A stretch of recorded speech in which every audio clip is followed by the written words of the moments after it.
Let's take a look at the number one predictor of divorce. If you're noticing this in your relationship might be heading for trouble. So research done by the Gottman Institution has shown that there's 4 things. If you see these in your relationship, it's not a good sign. And those things are criticism, and that response to criticism is defensiveness. And here's the number one predictor of divorce: contempt. Let's take a look at what contempt is, and maybe you might see some of these signs in your relationship. Contempt is a loss of respect for the other person.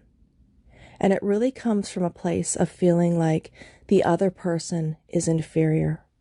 And just notice if there's any body language that goes along with that, like eye rolling and sneering. If you contrast contempt to anger, anger is when you're evaluating and you're upset about someone's actions. Contempt is when you're making a judgment around your partner's value. There's an extreme dislike and a feeling of superiority, a feeling that you're better than them or that they're better than you. And contempt leads to stonewalling, which is a term for basically flight or freeze, where when you're met with contempt, you feel like you need to get out of there, or you freeze and you don't respond. So if either you or your partner, in response to contempt, stonewalls, which is just tunes out of the conversation or wants to get away physically. And this happens because your emotions are in this heightened state of reaction from this conflict and that contempt that's coming out inside of the conflict.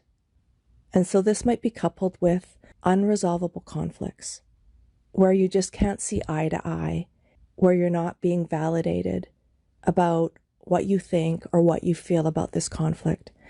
Because contempt really does come from a place of feeling unappreciated and invalidated, unacknowledged.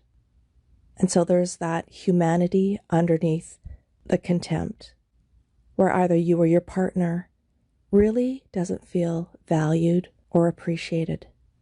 And so if you're getting into the area of contempt and stonewalling, if you're feeling like you just want to get away, or you just freeze and you stop responding altogether, and your partner doesn't want to go to couples therapy, or you've tried couples therapy and it's painful, I get that.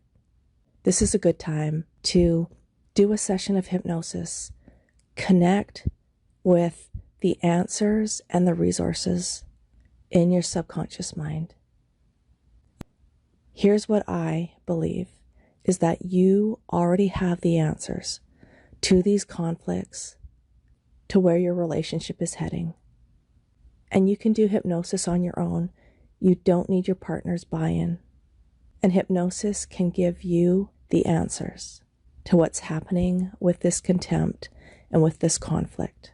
Hypnosis can give you the answers to what's happening with these conflicts, what's happening with this contempt. It can give you that understanding. It can give you insight, these leaps of insight that you need to solve these problems, that you need to resolve what's happening in your relationship. So let me know if you have any questions, and we'll talk soon.